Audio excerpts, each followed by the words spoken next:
সুপ্রিয় শিক্ষার্থীবৃন্দ, আশা করি তোমরা ভালো আছো। আমার আজকের ভিডিওতে তোমাদের স্বাগতম। আমি গত ক্লাসে তোমাদের দেখিয়েছিলাম যে একটা জেলায় যেমন থানা থাকে তেমনি শক্তি স্তরে উপশক্তি স্তর থাকে। বিষয়টিকে আবারও একটু বলছি আমি। ধরো যে তুমি একতলায় অবস্থান করছো। একতলা মানে প্রথম তলায় একটা রুম, কয়টা? একটা। দ্বিতীয় তলায় উঠবা, দ্বিতীয় তলায় কয়টা রুম? দুইটা। অর্থাৎ রুমটা কি উপশক্তি স্তর আর ছাদটা তার শক্তি স্তর। তাহলে একতলায় কয়টা রুম একটু আমরা খেয়াল করি, বা প্রথম শক্তি স্তরে উপস্তর কয়টা? একটা, 1s। আচ্ছা, আমরা একটু ডানে লিখি 1s। তারপরে দ্বিতীয় তলায় উঠলে 2s 2p, তারপর তৃতীয় তলায় উঠলে 3s 3p 3 কি d, তারপরে 4s 4p 4d 4f ইত্যাদি এভাবে যাবে। তাহলে কি একতলায় কয়টা রুম? অর্থাৎ প্রথম শক্তি স্তর উপস্তর একটি, 1s। দোতলায় উঠি, দোতলায় কয়টা রুম থাকবে? অর্থাৎ দোতলার ছাদের পরে যদি আমি লিখি দিই কালি দিয়ে n=2, তাহলে ছাদের নিচে কয়টা? ওই ছাদটা তার শক্তি স্তর, আর ছাদের নিচে যেটা রুম সেটা তার উপশক্তি স্তর। তাহলে গেল শক্তি স্তর। এখানে উপস্তর কয়টা? প্রথমে একটা, দ্বিতীয় দুইটা, তৃতীয় তিনটা, চতুর্থ চারটা উপশক্তি স্তর। আচ্ছা, তাহলে 1s গেল, প্রথম শক্তি স্তর শেষ। 2s 2p দ্বিতীয় শেষ। তৃতীয় 3s 3p 3d, 4s 4p 4d 4p চারটা। তো সবাই ক্লিয়ার হয়েছে? এখন আমরা ইলেকট্রন বিন্যাস করব। ইলেকট্রন বিন্যাস করতে হলে আসলে মৌলগুলির নাম আমাদের সিরিয়ালি মুখস্থ রাখা দরকার। আর যদি মুখস্থ করতে না পারো তাহলে সে টেকনিক আছে, আমি একটা ম্যাজিক দেখাবো, মনে থেকে যাবে। তো এর পরে তো মনে করলাম তোমাদের অনেকেরই মুখস্থ আছে, যারা মুখস্থ নাই তারা মুখস্থ করবা, আর যদি না পারো ব্যবস্থা করা যাবে। যেমন সর্বপ্রথম একটি মৌল, সেটা হচ্ছে তোমার হাইড্রোজেন, তারপরে হিলিয়াম, তারপরে লিথিয়াম, তারপরে বেরিলিয়াম, তারপরে বোরন, তারপরে carbon, nitrogen, oxygen, fluorine, neon, sodium, magnesium, aluminium, silicon, phosphorus, sulphur, তারপরে কি chlorine, argon, potassium, calcium, scandium, titanium, vanadium, chromium, manganese. এই 25 পর্যন্ত লিখলাম আমরা। তো তাহলে একটা বিষয় আমরা খেয়াল করি, হাইড্রোজেনের পারমাণবিক সংখ্যা কত? এখন পারমাণবিক সংখ্যা কিভাবে আমি এখানে একটু খেয়াল করো। হাইড্রোজেন ধরো, হিলিয়াম, এই পারমাণবিক সংখ্যা সব সময় ধরো মনে রাখবা বাম পাশে নিচে থাকে। পারমাণবিক সংখ্যা বাম পাশে নিচে থাকে, এইটা ধরে নেব আমরা যে পারমাণবিক সংখ্যা বাম পাশে নিচে থাকে। তুমি যদি পাগল হয়ে যাও তাও তুমি ভুলবা না। দেখো তো, পারমাণবিক সংখ্যা, এটা যদি আমরা লিখি, পারমাণবিকের প্রথমে কি আছে? পা। আচ্ছা, পা কি উপরের দিকে দিয়ে হেঁটে আসো না নিচের দিকে? নিচে। পা নিচে থাকে, অর্থাৎ পারমাণবিক সংখ্যাও মৌলের বাম পাশে নিচে থাকে।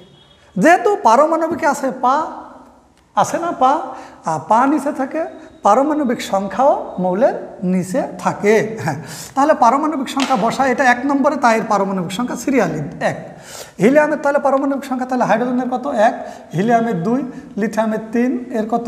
4, এর 5, 6, এভাবে চলবে, 7, 8, 9, 10, 11, 12, 13, 14, 15, 16, 17, 18, 19, 20, 21, 22, 23, 24, 25, এইগুলো এর পারমাণবিক সংখ্যা।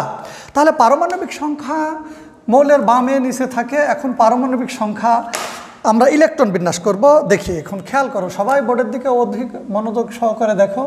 হাইড্রোজেনের পারমাণবিক সংখ্যা 1। তোমরা বলতে পারো, স্যার পারমাণবিক সংখ্যা লিখছেন কিন্তু করবেন আপনি ইলেকট্রন বিন্যাস, কেমন হলো তাহলে ব্যাপারটা? প্রশ্নটার জায়গা অস্বাভাবিক কিছু নয়, এটা স্বাভাবিক। আচ্ছা দেখো তো, হাইড্রোজেনের পারমাণবিক সংখ্যা 1। আসলে কি জানো, পারমাণবিক সংখ্যা যার 1, তার প্রোটন সংখ্যাও 1, তার ইলেকট্রন সংখ্যা 1। এজন্য 1-এর ইলেকট্রন বিন্যাস, 1-এর বিন্যাস করলে ইলেকট্রনের বিন্যাস হয়। আবার দেখো, যদি বলি সোডিয়ামের পারমাণবিক সংখ্যা 11। তোমরা বলতে পারো, স্যার পারমাণবিক সংখ্যা 11, আমরা শিখছি ইলেকট্রন বিন্যাস, তো কেমন হলো ব্যাপারটা? আসলে সোডিয়ামের ইলেকট্রন সংখ্যা 11, পারমাণবিক সংখ্যা 11, প্রোটন সংখ্যাও 11। যদি বলি নাইট্রোজেন 7, নাইট্রোজেনের পারমাণবিক সংখ্যা 7, আচ্ছা, প্রোটন সংখ্যা কত? 7। ইলেকট্রন সংখ্যাও 7। অতএব এই ইলেকট্রনের বিন্যাস অর্থাৎ 7-এর বিন্যাস করলেই ইলেকট্রন বিন্যাস হবে। তো বিষয়টি হয়তো তোমরা অবশ্যই ক্লিয়ার হয়েছ। খেয়াল করি আমরা, আমাদের মনে আছে যে দেখো প্রথম শক্তি স্তর উপস্তর একটা, আমরা আস্তে আস্তে উপরে উঠবো। তাহলে প্রথম শক্তি স্তরের উপস্তর এক তলায় কয়টা রুম? একটা। 1s এই সেই জেলার থানার মতো। তাহলে প্রথম জেলায় থানা কয়টা? একটা, 1s। এসে সর্বোচ্চ ইলেকট্রন কয়টা থাকতে পারে সেটা ব্যাপার।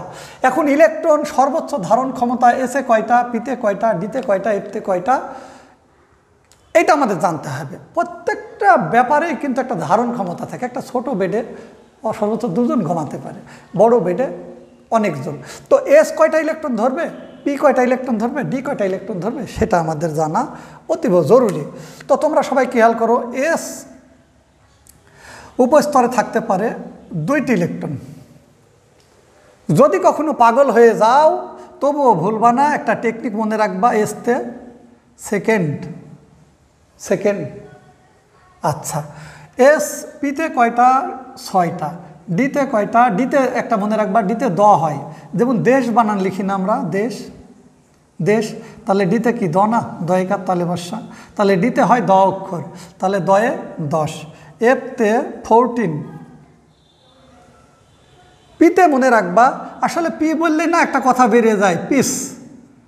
আমরা এই কথাটার সঙ্গে পিস মনে রাখবা, পিতে পিস। আর 6তে 6, 6তে কত? 6। পিতে পিস, ছতে 6, পিতে পিস, ছতে 6, পিতে পিস, ছতে 6 মনে রাখবা। এসতে সেকেন্ড, ডিতে দয়ে 10, এফতে 14 মানে 14 মনে রাখার বুদ্ধি। যদি কখনো ভুলে যাও, টেম্পোরারি লস হয়ে যায় যদি তোমার ব্রেনে, তখন তুমি এই টেকনিক খাটাবা। তাহলে এসে সর্বোচ্চ কয়টা ইলেকট্রন থাকতে পারে? এসে সর্বোচ্চ 2টি, পিতে সর্বোচ্চ 6টা, ডিতে সর্বোচ্চ 10টা, এফতে সর্বোচ্চ 14টি ইলেকট্রন থাকতে পারে। আচ্ছা, এখন আমরা দেখব যে এসে সর্বোচ্চ 2টি, এখানে ইলেকট্রন আছে কয়টা? 1টি। তাহলে আমি এখানে সর্বোচ্চ 1টি ইলেকট্রন দিতে পারবো, 1, তার বেশি দিতে পারবো না। আমি কি এখন আমার লোক কেটে বসাবো নাকি ওখানে? আমার আঙ্গুল কেটে বসাবো, 2 পুজাবো না? এতে আমাদের হবে না, কাজ হবে না। অতএব এর ইলেকট্রন, হাইড্রোজেন সর্বোচ্চ ইলেকট্রন আছে কয়টি বলো? সর্বোচ্চ ইলেকট্রন আছে 1টি, তাই এখানে 1 বসায় রাখলাম। কিন্তু এস এর সর্বোচ্চ ধারণ ক্ষমতা 2, এখানে ইলেকট্রন নাই, তাই আমি সর্বোচ্চ দিতে পারলাম না, কমেই থাকলাম। এবার আস্তে আস্তে আমরা সামনে এগোবো, একেবারেই স্বচ্ছ ধারণা চলে আসবে। হিলিয়ামের কত? 2। তাহলে কি হবে দেখো, 1s2। কেন? কারণ এর ইলেকট্রন 2, সর্বোচ্চ ধারণ ক্ষমতা 2, মানে সোনায় সোহাগা মিলে গেছে। আচ্ছা, আমরা যদি বলি হিলিয়াম, লিথিয়াম 3। আচ্ছা, 1s আগে দেব। 1s পূর্ণ হলে মনে রাখবা, এ পূর্ণ হলেই আমার এতে যাবে, এই 2s পূর্ণ হলে 2p পাবে, 2p পূর্ণ হলে 3s এ যাবে। আচ্ছা, s পূর্ণ হবে কত পেলে? সর্বোচ্চ ধারণ ক্ষমতা। আচ্ছা, আমি যদি লিখি 1s3, তাহলে কিন্তু ইলেকট্রন বিন্যাসটা হবে না। কেন হবে না? কেন হবে না? কারণ এস এর সর্বোচ্চ ধারণ ক্ষমতা কত? এস এর সর্বোচ্চ ধারণ ক্ষমতা কত? 2। আমি ওর মাথার পরে কখনো 3 দিতে পারবো না। ধারণ ক্ষমতা অনুযায়ী যদি বেশি দেওয়া হয়, মানুষকেও সে ঘাড় ভেঙে পড়ে যাবে, সে আহত হবে বা মারা যাবে, এরকমও হতে পারে। অতএব উপস্তরের ক্ষেত্রে তোমাকে অবশ্যই মনে রাখতে হবে যে যার সর্বোচ্চ ধারণ ক্ষমতা যত, তার বেশিতে যেতে পারবো না। একজন 50 কেজি বোঝা নিতে পারে মাথায়, তাকে 30 কেজি দিলে পারবে, 35 দিলে পারবে, নো প্রবলেম, কম দিতে পারবা। কিন্তু 50 ওভারে গেলে কিন্তু হিতে হবে বিপরীত। তাহলে দেখি আমরা এখানে 1s-এ 2টা দিলাম সর্বোচ্চ, 1s শেষ, একতলায় রুম একটা শেষ, 1s। এবার দোতলায় উঠি, দোতলায় কি? দোতলা মানে 2, তাহলে 2s 2p আছে, তাহলে পাবে কে? 2s কয়টা পাবে? আচ্ছা, আমরা এখানে দেখি 3 আছে, তাহলে পেয়েছে কয়টা? 2টা। তাহলে এখনও 3 পুষতে হলে 1 লাগবে, সেজন্য এখানে 1, 2s1 দিয়ে দিলাম। আচ্ছা, লিথিয়াম, বেরিলিয়াম আমরা দেখি, বেরিলিয়াম কত? 4। যদি বলি তাহলে 1s সর্বোচ্চ ধারণ ক্ষমতা কত? 2, দিতে সমস্যা নাই, 4 আছে, 2 দিলাম। 2s কত হবে? 2s-এ কি হবে?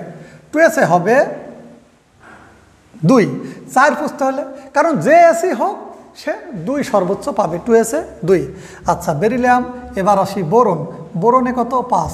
খেয়াল করো, 1s 2, 1s একতলা শেষ, এবার কয়তলায় উঠবো? একতলা শেষ, দাগ দিয়ে দিলাম দোতলায়।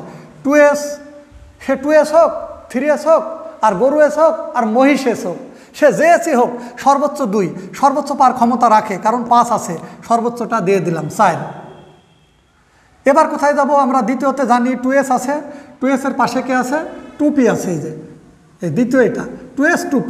এবার 2s পূর্ণ হয়েছে, তাহলে একটা p দিতে হবে, 2 আর 2 4 আর 1, p সর্বোচ্চ ধারণ ক্ষমতা 6, কিন্তু আমার ইলেকট্রন আছে একটা, তাই 1 দিয়ে রাখলাম।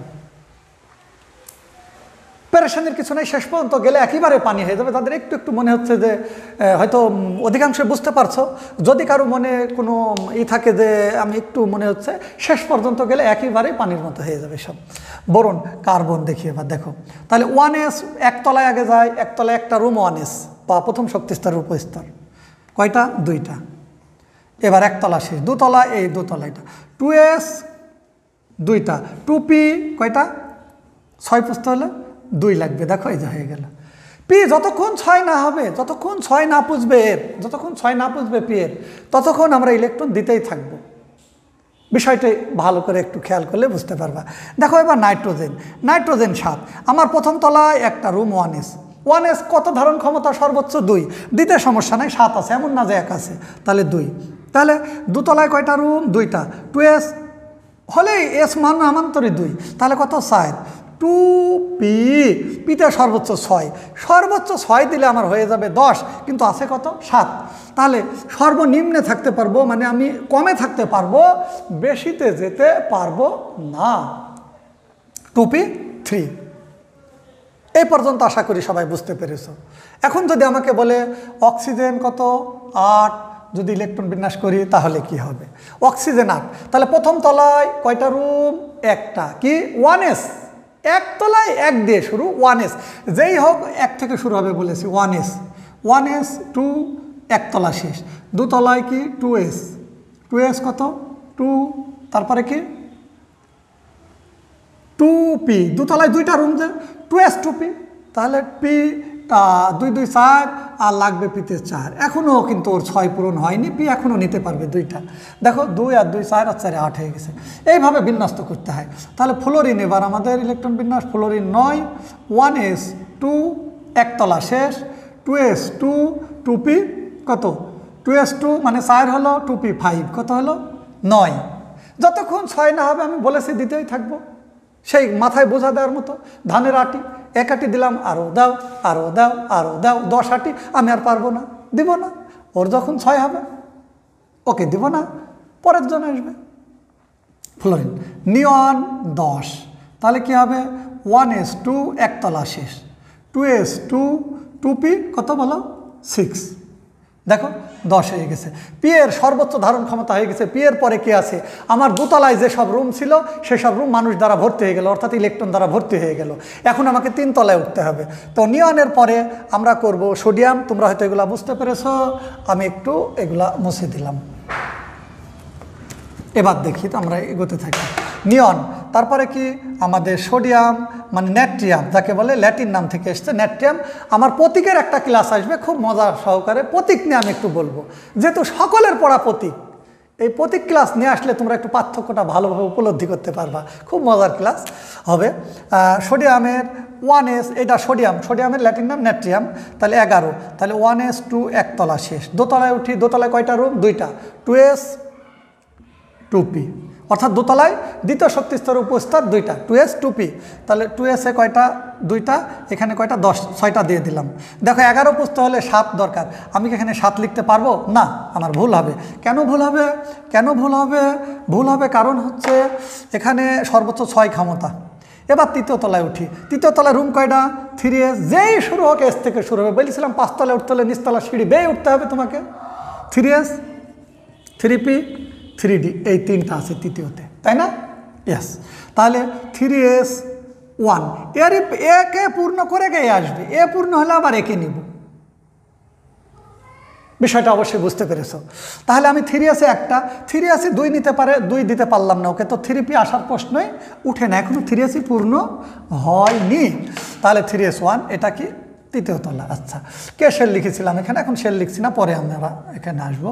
ম্যাগনেসিয়াম 12, তাহলে কি? 1s 2 একতলা শেষ। দ্বিতীয় তলায় কয়টা উপস্তর? 2টা, 2s2 2p 6 দ্বিতীয় তলা শেষ। তৃতীয় তলায় 3s2। এই শেল বললে বলা যায় কে এল এম, এরকম 1 নম্বরটা কে, 2 নম্বরটা এল, 3 নম্বরটা এম, এইভাবে হবে। ওটা পরে আমি আসবো। ম্যাগনেসিয়ামের পরে আসবো আমরা অ্যালুমিনিয়াম 13। তো অ্যালুমিনিয়াম করলে কি, ও একতলায় কয়টা রুম? প্রথম শক্তিস্তর উপস্তর 1টি 1s 1s2। দ্বিতীয় তলায় 2টি 2s2 2p কি 6 গেল এল এম। তাহলে কি এবার 3s কি হবে? 3s2 কত হলো দেখো তো, 2 2 4 8 6 10 আর 2 12। 3তে আছে 3টা, আমরা জানি 3তে আছে কয়টা? এই যে 3টা। তো 3s পূর্ণ হয়ে গেছে। এবার 3p-কে দিব। তাহলে 3p এই যে 1 কে এল, এটা কি হবে? এম শেল হবে। শেল দেখাইছিলাম না, মনে আছে? এই যে এরকম একে কে এল এম, এই যে এই শেল পূর্ণ হলে এই শেলে যাবে, এই শেল পূর্ণ হলে এই শেলে যাবে। এবার আমরা খেয়াল করি অ্যালুমিনিয়ামের পরে কি? সিলিকন 14। তাহলে 1s2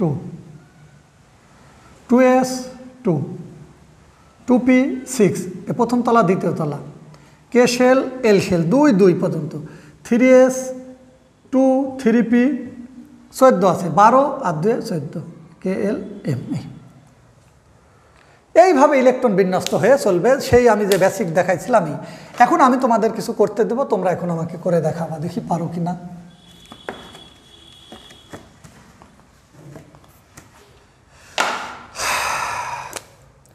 ফসফরাস করবা 15, সালফার 16, হ্যাঁ, ক্লোরিন 17, আর্গন 18। এই পর্যন্ত আমরা 18 পর্যন্ত আজকে শিখবো। আগামী ক্লাসে ক্যালসিয়াম থেকে শুরু হবে। মজা একটা দারুণ একটা উদাহরণ দেয়া হবে, দিয়ে এইটাকে বোঝানো হবে। সে ক্লাস আসলেই হবে। আমি তোমাদের এই কয়টা হোমওয়ার্ক দিলাম, তোমরা একটু করো, চেষ্টা করো সবাই। হ্যাঁ, তোমরা আমার এই ক্লাসটা যখন দেখবা এখানে পজ করবা, করে তোমরা নিজেরা করবা, তারপর আমার ক্লাসটা দেখবা। ওকে, নাহলে সময় অতিবাহিত হয়ে যাচ্ছে। আমরা একটু খেয়াল করি। তাহলে কি 1s কত? 2 প্রথম তলা শেষ। আমার সাথে একটু দেখি, এবার মিলাবা তোমরা করার পরে পজ করে। 2s2 2p 6 দ্বিতীয় তলা শেষ, মানে দ্বিতীয় শক্তিস্তর উপস্তর শেষ। 3 তলায় উঠলাম, 3 তলায় উঠলে 3s, সে যেই শুরু হোক এস থেকে। 3s 3p 3s2 3p কত দেখো? 10 আর 2 12 আর 3 15 হয়ে গেল। এটা K shell L shell M shell. 1s2 2s2 2p 6 3s2 3p কি 16 হতে হলে 10 আর 2 12 আর 4 16। দেখো এই যে কে এল এম। যদি বলি ক্লোরিন তাহলে কি হবে একটু আমরা খেয়াল করি। 1s2 2s2 2p 6 প্রথম তলা শেষ, দ্বিতীয় তলা শেষ। 3s2 3p কি কত লাগবে? 5 আর 17 পুষতে হলে 5 5। দেখো পি এখনও 6 হয়নি, 6 হলে তারপরে 4 পাবে। তো 1s2 2s2 2p 6 3s2 3p 6। দেখো পি পূরণ হয়েছে। এবার কে পাবে? ডি। তো ডি এ আমরা পরে যাবো। এখানে একটা নতুন রুলস আসবে। সেই রুলসটা এত মজা যা ক্লাস দেখলেই বুঝতে পারবা। তো আসলে আমরা এই ছিল আমাদের ইলেকট্রন বিন্যাস। তো ইলেকট্রন বিন্যাস আশা করি কারোর সমস্যা থাকবে না। কেউ একবার দেখলা ক্লাসটা পুনরায় দেখবা, যে যার একটু সমস্যা হবে। ইনশাল্লাহ আমি মনে করি যে কারো সমস্যা থাকবে না। আর যদি কেউ শিখতে না পারো তাহলে সে আমাকে কমেন্টে জানাবা, তাকে আমি আবার অন্যভাবে প্রয়োজনে তাকে শেখাবো। কিন্তু শিখতেই হবে। পারবো না বলে দুনিয়ায় কিছু নাই, আমার অভিধানে কিছু নাই। যদি ছাত্র না পারে তাহলে সেটা শিক্ষক বুঝাতে পারে না, তাই পারে না। আমি মনে করি ছাত্র অবশ্যই বুঝবে যদি স্যার বুঝাইতে পারে। তো ঠিক আছে, সবাই ভালো থাকবা, সুস্থ থাকবা, এই কামনায় বিদায় নিলাম। আল্লাহ হাফেজ।